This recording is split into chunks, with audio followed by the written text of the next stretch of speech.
charla sobre movimiento, me voy a sentar. Empezamos así, rompiendo las reglas. Bueno, gracias. Es impresionante esta gente, es súper intimidada. Había pensado quedarme en silencio 30 minutos y llamarle a esto una charla conceptual sobre el silencio. Y después hacerles escribir algo sobre eso. Sería una trampa, pero no estaría mal. Pequeña anécdota personal, para que entiendan por qué hago lo que hago y por qué me dedico a lo que me dedico. Como muchos de ustedes, cuando era pequeño me gustaba escribir, dibujar, pensar historias. Mi mundo de la imaginación y mi mundo real estaban en disputa. No sabía bien dónde terminaba la realidad y dónde empezaba la fantasía. Lamentablemente es algo que vamos perdiendo con el tiempo. Cortázar decía esto: cuando era chico, cuando era niño, me daba cuenta de que muchas cosas de la fantasía se filtraban en mi realidad y que a medida que fui creciendo, eso permaneció igual.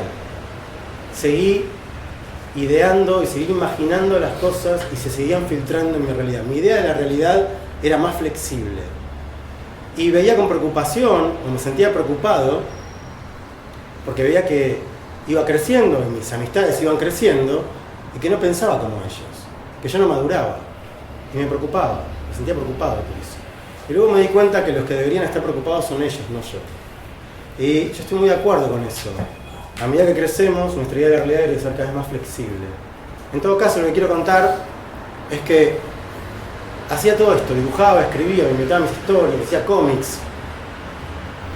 Mi mente fluía constantemente y mi imaginación era una fuente de inspiración constante. Quería ser escritor y leía mucho y escribía y reescribía lo que leía. Tengo cuadernos completos donde yo copiaba toda la obra de Allan Poe. ¿Para qué? No tengo ni idea. Palabra por palabra. Hay libros en mi casa con mi nombre, pero con la obra de Allan Poe. Un plagiador profesional de pequeño. El tema es que decidí ser publicitario, porque creía que sabiendo o teniendo esas habilidades que me apasionaban, si a eso además le daba un marco profesional con salida laboral, soy de esa generación. Toda mi familia son abogados, así que algo hice por mí. Eso me iba a dar la estructura, es decir, habilidades más oficio igual una forma de vida vinculada a lo que me gusta hacer. Todo cuadraba, todo cerraba. Y me metí a estudiar publicidad para ser licenciado en comunicación publicitaria. 5 años de carrera. Uno sale ahí siendo un creativo publicitario. No tuve una sola asignatura que me enseñe cómo tener ideas. No sé si alguno de ustedes estudió comunicación, diseño, publicidad o redacción. ¿Han tenido alguna asignatura que sea de pensamiento creativo? ¿Qué es pensar? Yo ninguna. Entonces cuando terminé y tenía el título, dije, ¿y ahora qué hago? No solamente no me enseñaron nada que esperaba que me enseñaran, por supuesto que muchas otras cosas sí, y que son importantes. La mente creativa no tiene que jerarquizar en las formas del conocimiento. Son todas igual de importantes. Pero aquella que nos vincula con nuestro lado creativo, las artísticas, las que estimulan la imaginación, no estaban presentes. Como soy bastante cabeza dura, bastante testarudo, entré a otra universidad, seguí estudiando. Estudié 8 años, yo podría ser neurocirujano. Por suerte no lo soy. La carrera se llamaba Técnico Superior en Publicidad. Y creí que la palabra técnico era verdad, que iban a enseñar técnicas para tener ideas. 3 años, nada. Tenía un profesor, un chico, muy feliz de ser quien era, una persona muy contenta de ser sí misma. Se ponía enfrente, como estoy yo aquí, imagínense un montón de chicos y chicas que empezaban su camino a convertirse en profesionales, ¿no? Creativos, querían ser creativos. Esta persona decía, bueno, júntense en grupos y piensen ideas para, imagínense, es un spot por una cerveza, para Estrella Damm, por decir algo, no sé, no existía, no importa. Otra marca. Nosotros felices, al fin, alguien que nos viene a pedir algo que creemos que está relacionado. El problema es el problema es que se sentaba y decía, siéntese a pensar ideas. Se terminó. Ese era todo su plan. No había más. Se suponía que era un director creativo, director general creativo, ¿no? De una agencia. ¿Y qué pasaba? Nos juntábamos en grupos pensábamos ideas, iba con mis papelitos y mis bocetos, ¿no? Una pilita, así como las que les dejé a ustedes en las sillas, ¿no? Y se las contábamos a esta persona, ¿no? Esta persona se sentaba, me hacía sentar al lado, miraba la primera idea, esto no, decía, lo tiraba al suelo. Yo veía cómo planeaban las hojas, ¿no? Caían por ahí. Esta otra tampoco, la tiraba al suelo, esta menos. No sabía por qué era menos que la anterior, pero para él era menos, ¿vale? La tiraba al suelo. Esta mucho menos, si por ahí a alguna le causaba gracia, se la contaba al resto, vamos a reírnos todos de la idea que acaba de tener esta persona. Entonces, ¿qué empezaba a pasar? Esto era muy común, enseñar desde la crueldad, porque se supone que el mundo profesional es cruel. Entonces, ¿para qué vamos a esperar? ¿No? Vamos a empezar desde ahora con eso. Entonces ya empezamos a asociar que lo creativo es algo que hay que parirlo, que hay que sufrirlo. Que tener una buena idea requiere de un proceso tortuoso.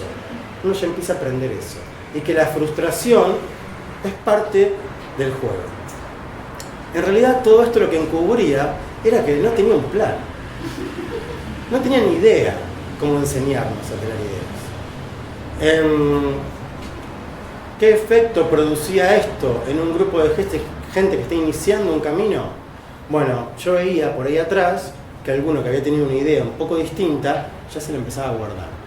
Hacía un bollito, lo ocultaba. Es la consagración de la mediocridad en el proceso de formación.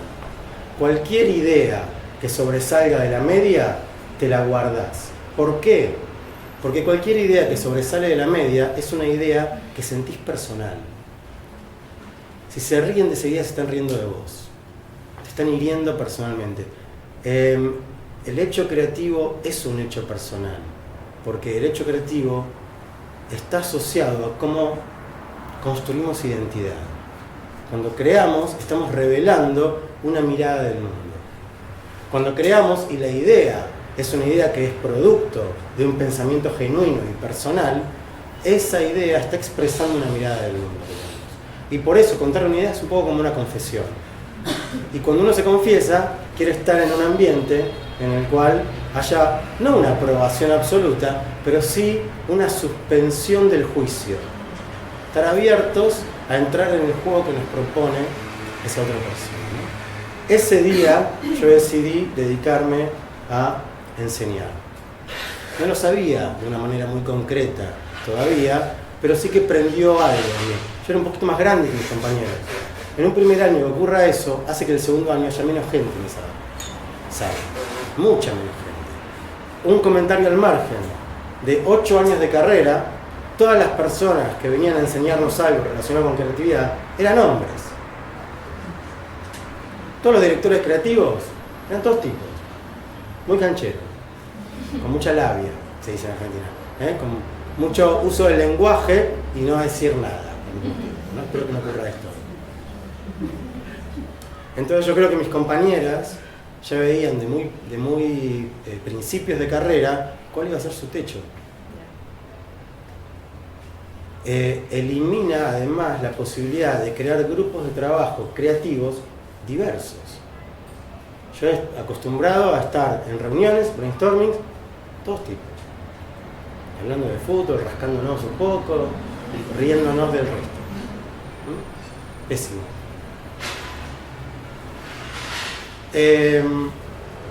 Cuando empecé a trabajar en publicidad, me di cuenta de que cuando me dieron el primer encargo, tenía una hoja en blanco, como tienen ustedes ahora, y no tenía ni idea de qué hacer.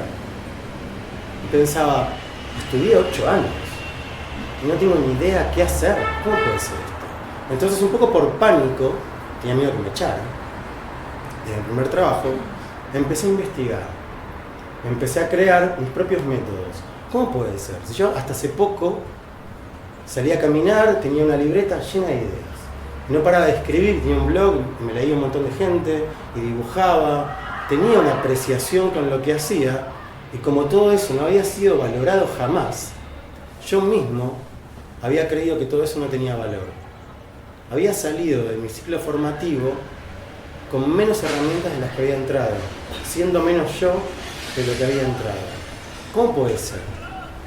yo creo que cualquier ciclo formativo, cuando uno entra a aprender algo, cualquier ámbito que sea, el propósito de la institución que sea, pequeña o grande, tiene que ser que la gente salga distinta como entró. La gente tiene que salir sabiendo más de sí mismo de cómo entró, expandiendo su mundo, no restringiéndolo. Todo eso empezó de alguna forma a germinar en mi cabeza para lo que hoy es Stay Hungry. El propósito de Stay Hungry es, da igual para qué viene la gente tiene que salir distinta como entró. Pero les quiero hablar de movimiento, un poco la historia del movimiento. El primer movimiento se produce en el inicio de los tiempos, con el Big Bang. Con el Big Bang se crea la materia, el espacio y el tiempo. El primer movimiento se genera en ese momento. Y hay una historia que me encanta contar en los talleres. Es una historia que sale bien para algunos y mal para otros. Bien para nosotros, quiero decirlo. Voy a anticipar, voy a hacer spoiler, que el final es un buen final. Por los años 50 se empieza a investigar el orden que hay en el universo. Había una idea antes muy mecanicista, la idea newtoniana. El universo es una serie de elementos interconectados que tienen unos movimientos, tiene un funcionamiento mecánico, como el de un reloj. Después llegó Einstein, lo rompió todo.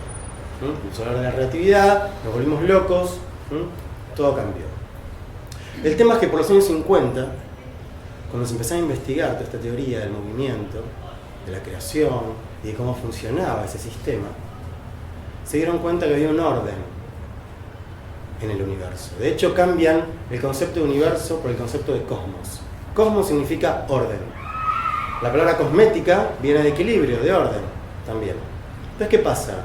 Una gran parte de la comunidad científica dice, si en el universo hay un orden, si todos los elementos que componen el universo están interconectados y podemos hacer un ejercicio de observación de cómo se conectan, cómo se relacionan unos con otros, qué efectos tienen unos sobre otros, qué causas y consecuencias, qué derivaciones hacia adelante, podríamos escribir una ecuación cuyo resultado sería el futuro.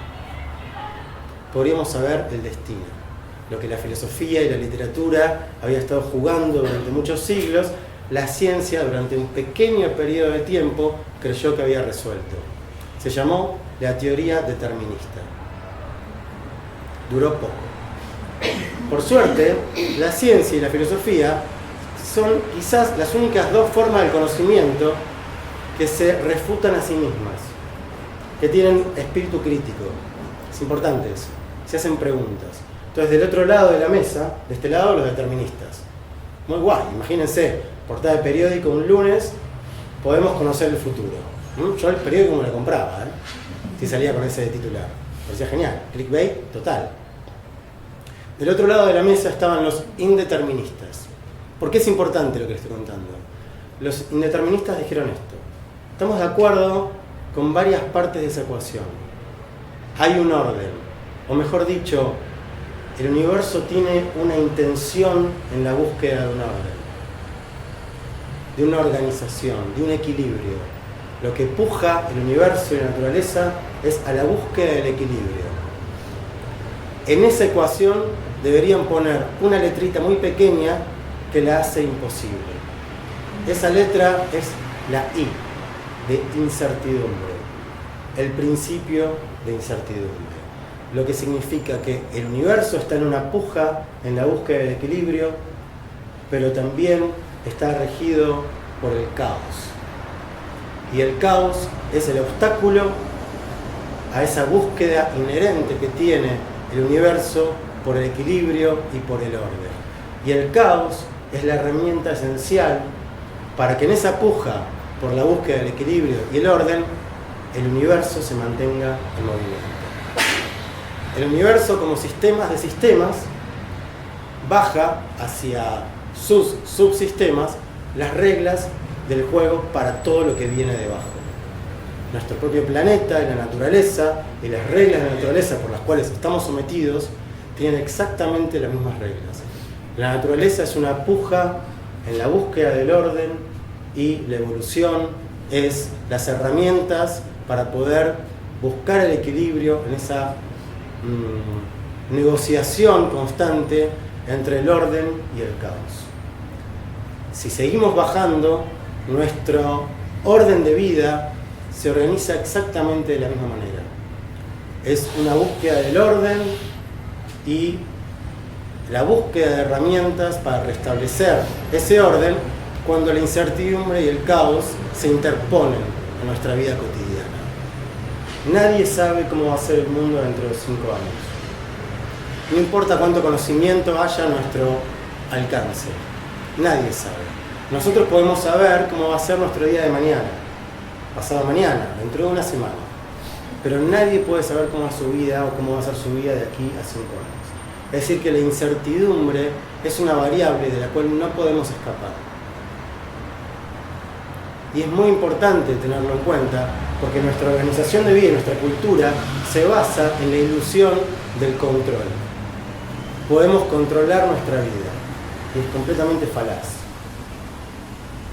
La incertidumbre nos mantiene en movimiento y la incertidumbre y el caos es lo que nos garantiza que la vida se mantenga en continuo movimiento. ¿Qué tiene que ver esto con la creatividad? Que la creatividad es la herramienta que nos viene dada por naturaleza para poder sobrellevar la incertidumbre. Entonces la respuesta es si creativo se nace o se hace, creativo se nace y se entrena. ¿Vale?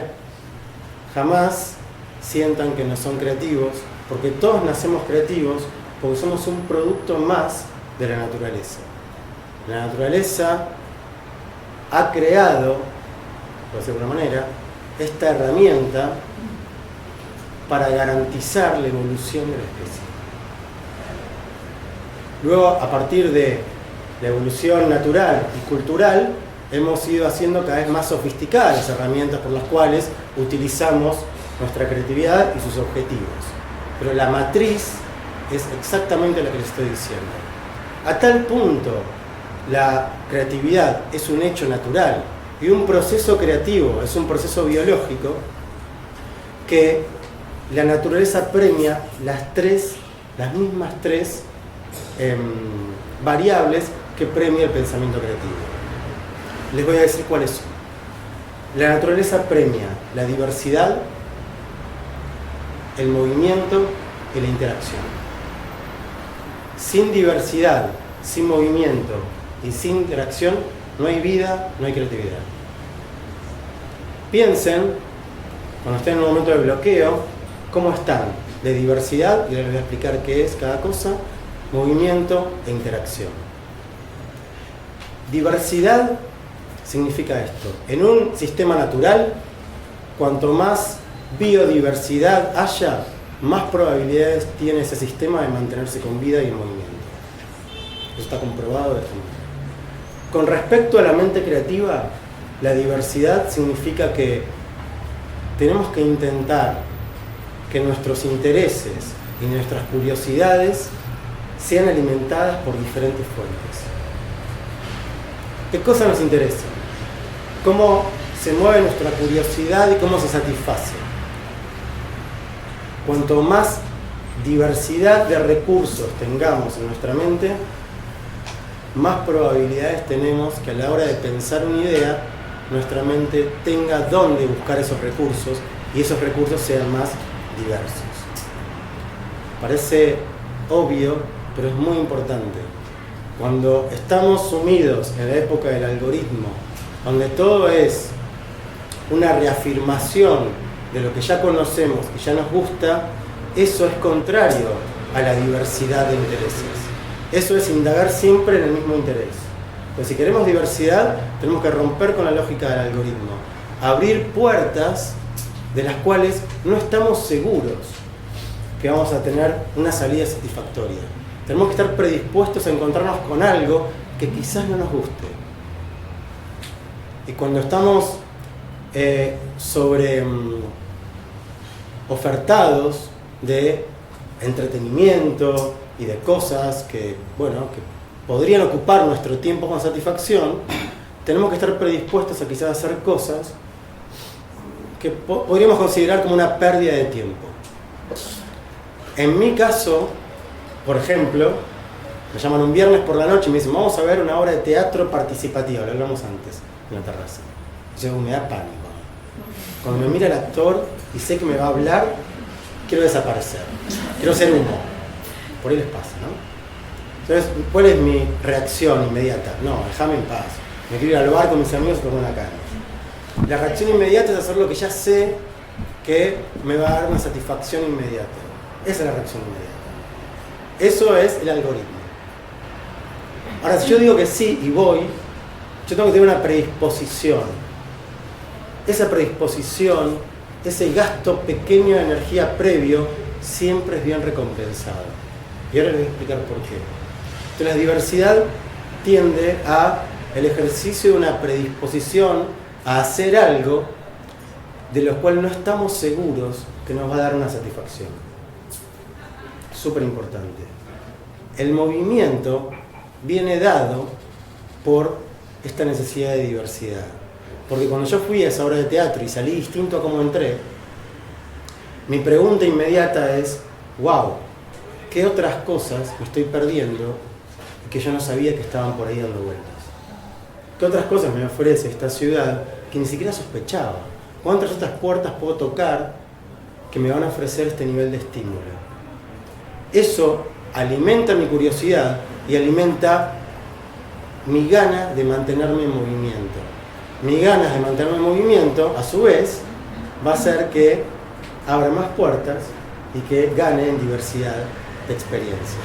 Así que estas tres variables se van interconectando, son una rueda. La interacción es tan importante como las primeras dos. Y ahora voy a explicar también por qué. Vamos a profundizar un poco en el tema de la interacción. Tiene que ver con el movimiento también, y la fricción.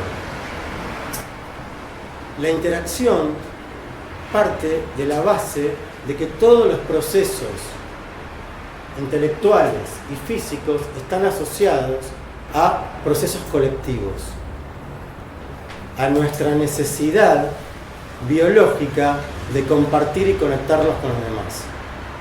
Nadie tiene una idea de forma individual. La singularidad, esa mirada propia que vamos construyendo a lo largo del tiempo, es nuestra identidad, se construye a partir de nuestra relación con el entorno. Y la singularidad, que tiene que ser expresada, siempre tiene que ser expresada en función de sumar algo a la mirada colectiva.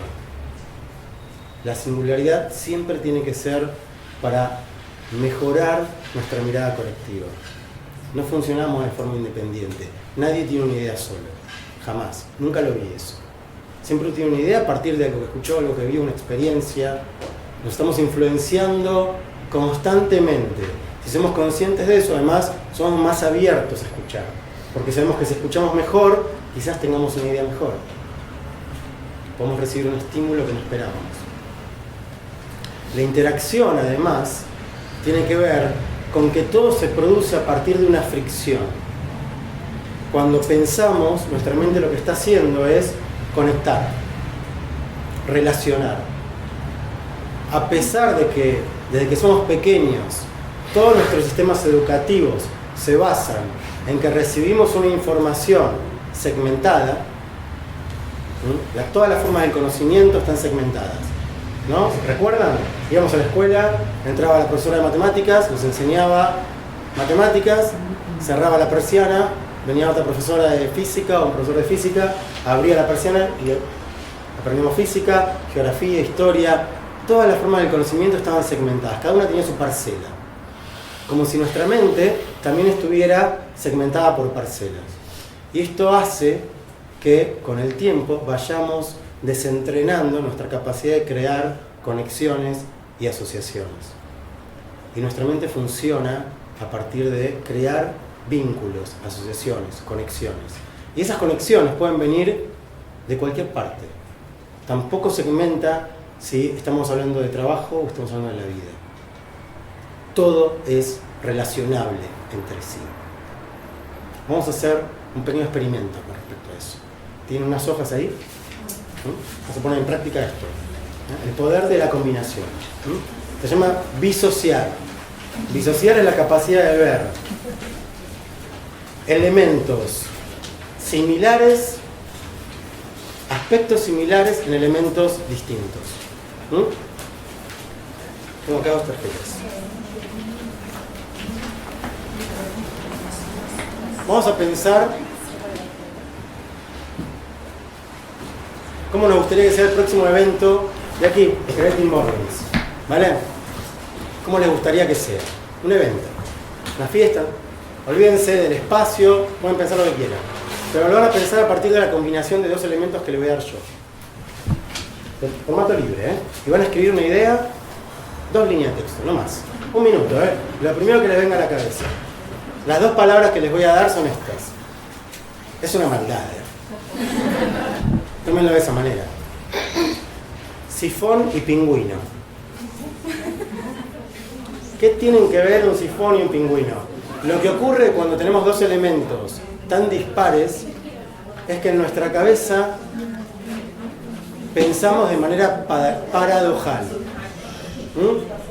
El pensamiento paradojal es: tengo en un espacio 2 elementos que no tienen nada que ver uno con el otro y la mente recibe un estímulo. El estímulo es: necesito comprender esta situación. Así como les dije que la naturaleza es la negociación entre orden y caos, el pensamiento siempre es una negociación entre orden y caos. Tengo esto es caos, ¿vale?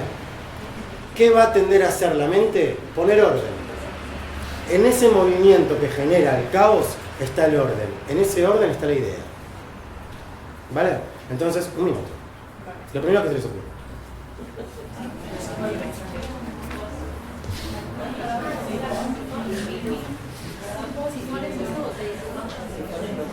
Sifón es el del vermú, la botellita con el agua con gas.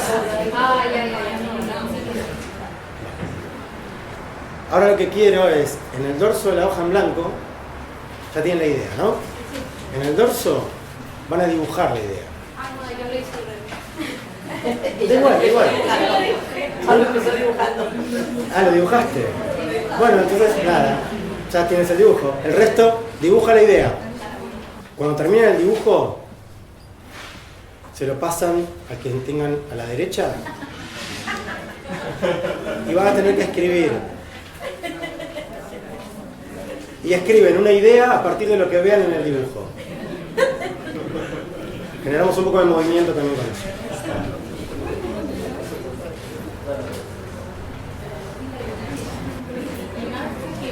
Si ya lo hicieron, ¿sí?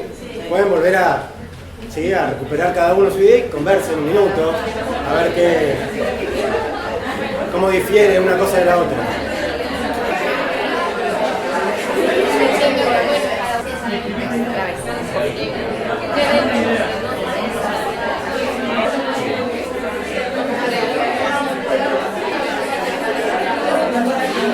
¿Sí, no?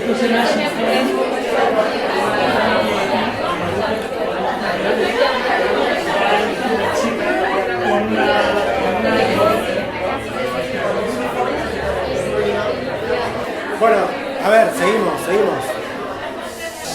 Los derechos de todas las ideas corren a cargo nuestro, ¿vale? Las dejan ahí en la puerta.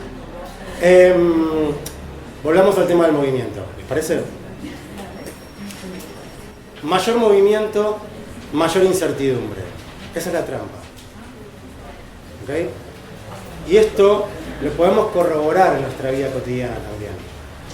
En nuestra rutina tenemos diseñada nuestra vida de una forma muy concreta, ¿no? La incertidumbre baja porque solemos tener mayor control sobre lo que nos sucede. Por eso organizamos nuestra vida de esa manera. Cuando viajamos, perdemos un poco ese control, estamos en mayor movimiento, las 3 características que les dije antes se cumplen: diversidad, movimiento e interacción. La incertidumbre crece.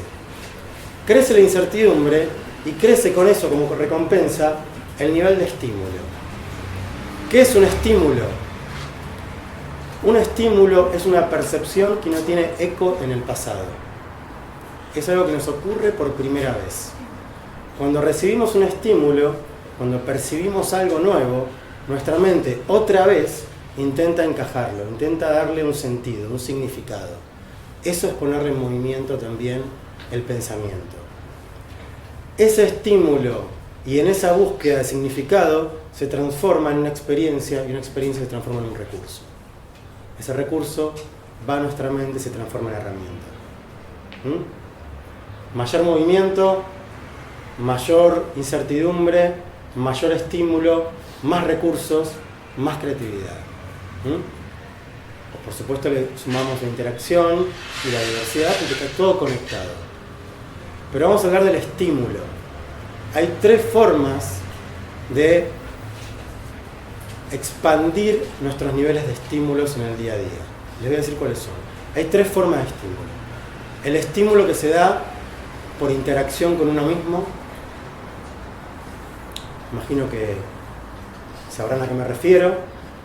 Lo dejo un poco en pausa. Y ahora les explico qué es. Para que vean que pensaron de forma incorrecta. Procesos reflexivos. Procesos de soledad buscados. Salir a pasear.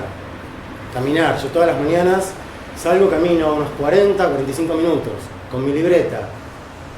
Sin ningún propósito. Salgo, estoy en el portal de mi finca y no sé hacia dónde voy a ir todavía. Camino, de forma errática, sin el móvil, sin escuchar ni podcast, ni música, ni nada. Intento que la información del entorno entre y ser más permeable a lo que ocurre alrededor. Intento afilar mis sentidos, afilar mi sentido de la observación. Si veo algo que otro no, puedo contar algo que otro no. Hay muchas cosas que ocurren a nuestro alrededor que parecen imperceptibles pero que están ocurriendo. Les doy este ejercicio a mis alumnos que caminen por sus barrios y vuelven con cosas geniales. Yo le llamo a esto naturalismo urbano. Salir como salían los naturalistas del siglo XIX, con la libreta, a dibujar lo que ven, a escribir sobre lo que escuchan, a grabar, a filmar, a hacer fotos, a capturar la realidad. Afinar el sentido de observación. Otra herramienta muy guay para mejorar la interacción con uno mismo es la escritura. Escribir, por las mañanas sobre todo. También, no hay que darle una utilidad práctica a todo lo que hacemos. Es importante poder tener momentos en los cuales dejar que nuestra mente genere conexiones de formato libre. Tenemos un punto de partida, que es el ejercicio. Me siento a escribir. No tengo más plan que ese. Escribo una primera frase, pero no sé si esa frase me va a llevar a una segunda, y cómo me va a llevar una tercera, una cuarta, una quinta. Si dejo que mi mente flote libre, quizás pueda llegar a reflexiones o razonamientos que de otra manera no. Luego, mi rutina me va a ofrecer una serie de distracciones y obstáculos del pensamiento constante. Ruidos, interferencias. El único momento que podemos tener, lo podemos aprovechar de esa manera. Háganlo, pruébenlo. La disciplina es muy importante en esto. Cuanto mejor, cuanto más tiempo sostenemos este tipo de hábitos, mejor fluye, mejor funciona, uno tiene una mejor conexión con el pensamiento y con uno mismo. Se va conociendo más. Te conoces más y puedes empezar a afinar mejor tu rutina y tus hábitos. Para la gente que trabaja en cuenta propia, los autónomos, lo siento, yo también lo soy. Pruébenlo, me costó a mí un año para ajustar de a poco. Todavía no digo que lo tenga de todo ajustado, pero me llevó un año entender cómo funciona para saber cómo sacar mejor provecho del tiempo, sin culpas. Sabiendo que puedo ir al cine un lunes a las 3 de la tarde, porque es más barato, sin la culpa de que, tendría que estar trabajando. Pero yo sé que eso puede terminar siendo un recurso para mi trabajo. Lo veo de esa manera, no separo vida de trabajo. Me tomo tiempo para mí y lo respeto. La segunda forma de interacción, estímulo por conexión con el otro. Todo se da por conexión con el otro. Y esto es mejorar la calidad de nuestras interacciones. Mejorar también la diversidad de nuestro círculo de interacciones. Otra vez, creamos círculos sociales de la misma manera en la que funcionamos con el entretenimiento. casi un algoritmo mental. Nos juntamos con la gente que piensa como nosotros. No hay nadie con el cual cree fricción nuestra idea de la realidad. Y para que haya y que fluya el pensamiento, necesitamos fricción, en el buen sentido, de la conversación, de la provocación y del estímulo. Les daba un ejercicio a mis alumnos muy divertido para esto. Les decía, escriban en una página 50 frases hechas. Las típicas frases hechas, es lo que hay. Esto fue siempre así, ahora no se me ocurren muchas, pero imaginen, 50, las pueden buscar, si quieren, las googlean, las escriben. Luego lo que hacen es cortar en una página, en una hoja así como la que tienen aquí, recortan todas las palabras y las meten en una bolsa y las sacan de A3 o de A4 y van creando nuevas frases hechas. Se las apuntan en una libreta, se memorizan 2 o 3 y cuando vayan a su próximo evento social, las van tirando. Mejor bueno que conocer que gato en la mano. Como dicen en el barrio. Y tiran la frase. Y van a ver qué pasa. Una mirada rara. Alguien va a decir, ah, sí. Suele pasar eso. Pero pruébenlo, Lo tiré una vez así en la comunidad que tenemos con Stay Hungry. Y después me contaron cosas muy divertidas que ocurrieron con esto. Para mover un poco el avispero. Cuando se aburren, otra vez la misma charla de vamos a hablar de la serie que estoy viendo, ¿en serio? ¿Otra vez? No. Vamos a tratar de mejorar la calidad de nuestras interacciones, ser un poco más autocrítico, autoexigente y exigente en ese sentido, para tener una vida un poco más estimulante. ¿Cuándo fue la última vez que tuvieron una gran conversación? Que perdieron el sentido del tiempo. Que, hostia, ya es esta hora. ¿En serio? Se me pasó la noche, se me pasó el día. Una conversación que sabes dónde empieza, pero nunca dónde termina. Se construye a medida que va ocurriendo. Importante, Interacción con el otro. El arte es un buen ejercicio de interacción con el otro. Porque si bien no es de contacto directo, cuando uno crea o cuando uno es observador o está disfrutando del arte de otro, hay una conversación implícita, hay un contacto implícito con el otro, uno expande su mundo a partir de la mirada del otro, que complementa la propia. Y por último, interacción con el mundo. Vean cómo es un círculo que se va haciendo de pequeño a grande. Pequeño, interacción con uno mismo, un poco más grande, interacción con el círculo inmediato, con lo que nos rodea, y después vamos ya a cuál es nuestra idea de la realidad. Cómo concebimos el mundo en el que nos toca existir. La ciencia es una forma de interacción con el mundo. Un científico en un laboratorio interactúa con el mundo, interactúa con la realidad.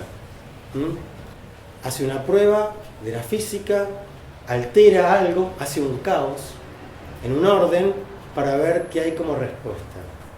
Y sobre la respuesta genera hipótesis, cómo reaccionan las cosas. El pensamiento creativo es exactamente lo mismo. Partimos de un espacio, un territorio conocido y le creamos una provocación, un caos, un desorden, para que nuestra mente inicie unos movimientos con la intención de crear un nuevo orden, un nuevo equilibrio. Ese nuevo equilibrio es la idea, es una porción de conocimiento nuevo capaz de ser compartido. Eso es una idea. Entonces, piensen un poco,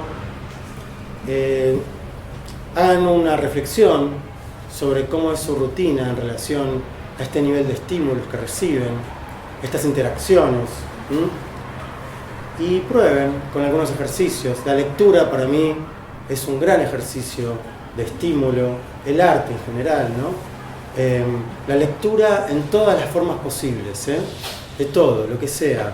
Yo leo mucho sobre filosofía porque me aporta muchas reflexiones sobre nuestro modo de vida, me da muchos insights. Gente que trabaja en comunicación tiene que leer filosofía, es imprescindible saber un poco de estas cosas, que te formule preguntas nuevas, Todo esto estimula el pensamiento, pensamos constantemente, pero para fortalecer el pensamiento creativo tenemos que pensar siendo conscientes de que estamos pensando. Esa es quizás la mayor dificultad que tiene la creatividad. Bueno, tengo que pensar algo, pero ¿qué es pensar? ¿Cómo se piensa algo?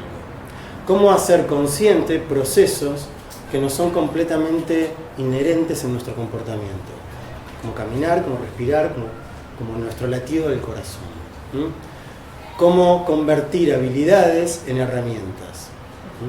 Cómo darle un lenguaje a lo que hacemos de forma mecánica, automática.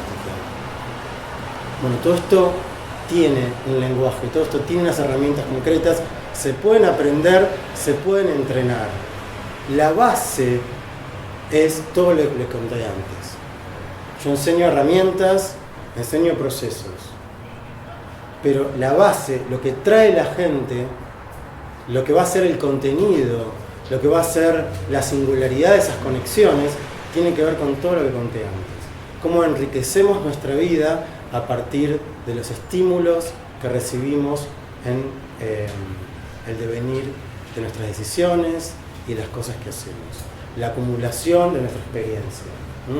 Y para eso tenemos que preguntarnos cómo estamos de movimiento, de diversidad y de interacción. Gracias.